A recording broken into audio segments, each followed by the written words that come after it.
레슨 160. 나는 집에 있다. 여기에서 두려움은 낯선 존재다.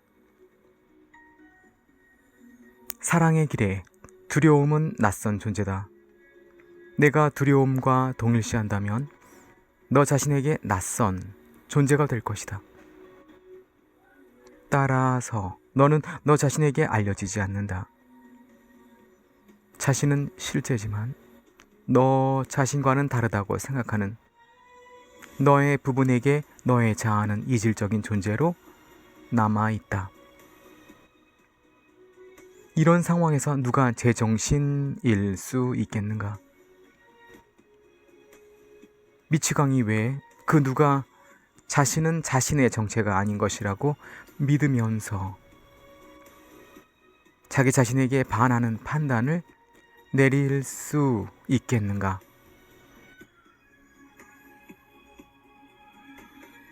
우리 가운데 진리와는 아주 동떨어진 아이디어에서 오는 낯선 존재가 있다. 그는 다른 언어로 말하고 진리가 모르는 세상을 바라보며 진리가 의미 없다고 여기는 것을 이해한다. 더욱 이상하게도 그 낯선 존재는 자신이 누구에게 왔는지도 모르면서 그의 집이 자기 것이라고 주장한다. 하지만 그는 지금 집에 있는 자에게 생소한 존재이다. 그럼에도 불구하고 이곳은 나의 집이다. 여기는 내가 있을 곳이며 나는 미치광이가 떠나라고 명한다고 해서 떠나지 않을 것이다 라고 말하기는 얼마나 쉬운지. 이렇게 말하지 않을 어떤 이유가 있는가? 내가 그 낯선 존재에게 들어와 너의 자리를 차지하라고 요청하고 정작 너는 너 자신에게 낯선 존재가 되게 한 것 말고 어떤 이유가 있겠는가? 자신의 구미에 더 잘 맞는 다른 집이 있다고 생각하는 것이 아닌 한 그 누구도 자신이 쓸데없이 내쫓기도록 허용하지는 않을 것이다.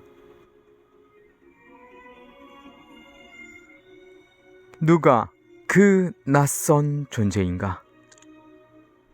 하나님이 당신의 아들을 위해 제공하신 집에 걸맞지 않는 자가 두려움인가 아니면 너인가? 두려움이 과연 하나님을 닮게 창조된 하나님의 아들인가? 사랑이 완성하는 것이 두려움이며 사랑이 두려움에 의해 완성되는가? 사랑과 두려움을 함께 보호해 줄 수 있는 집은 없다. 사랑과 두려움은 공존할 수 없다. 내가 실제라면 두려움은 분명 환상일 것이다.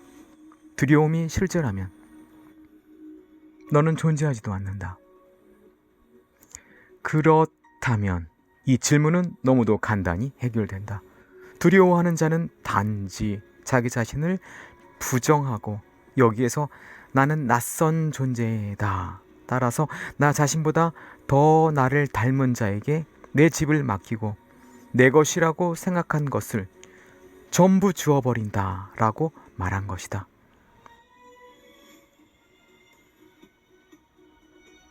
이제 그는 어쩔 수 없이 추방되어서 자신이 누구인지도 모르고 자신이 자기 자신이 아니며 자신의 집에 들어갈 수 없다는 것 외에는 아무것도 확신하지 못한다.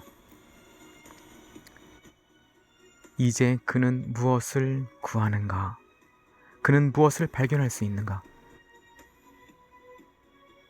자기 자신에게 낯선 존재는 어디를 바라보든 집을 찾을 수 없다.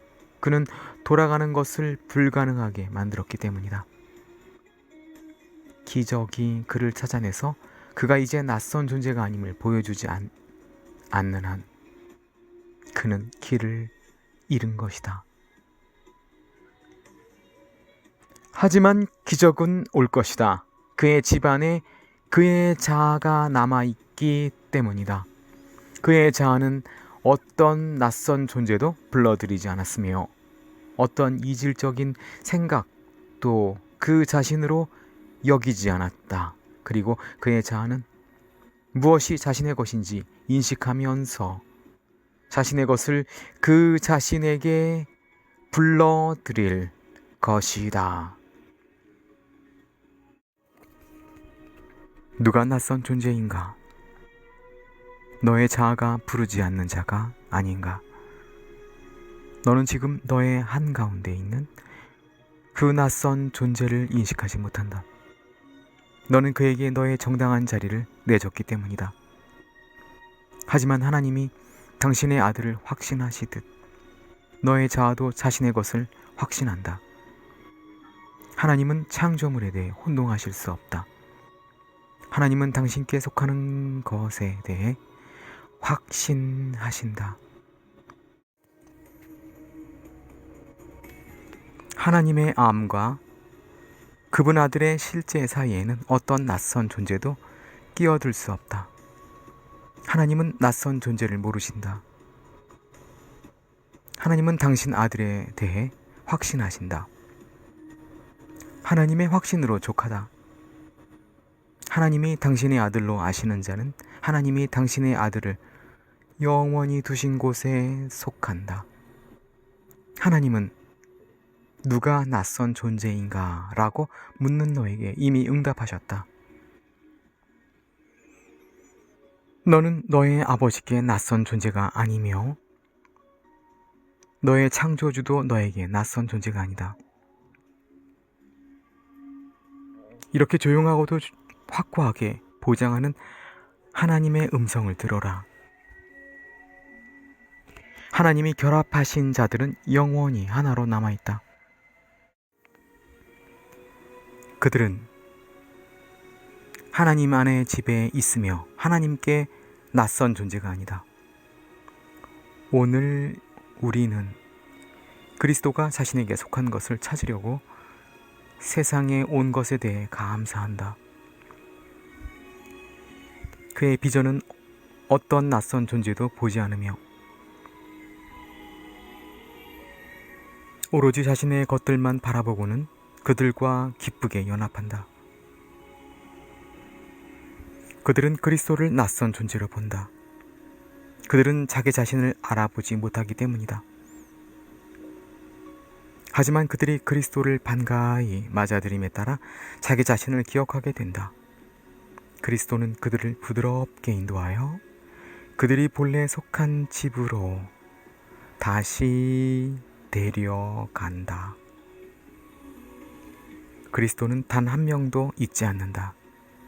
그리스도는 단 한 명도 빼먹지 않고 너에게 데려옴으로써 너의 집은 지어진 그대로 완전하고 완벽하다는 것을 기억할 수 있게 하신다. 그리스도는 너를 잊지 않았다. 하지만 내가 모든 일을 그리스도가 보듯이 보기 전에는 그리스도를 기억하지 못할 것이다. 자신의 형제를 부정하는 자는 그리스도를 부정하는 것이며 따라서 시각의 선물을 받아들이기를 거부하는 것이다. 그러한 선물로 인해 그의 자아가 분명히 인식되고 그의 집이 기억되며 구원이 오거늘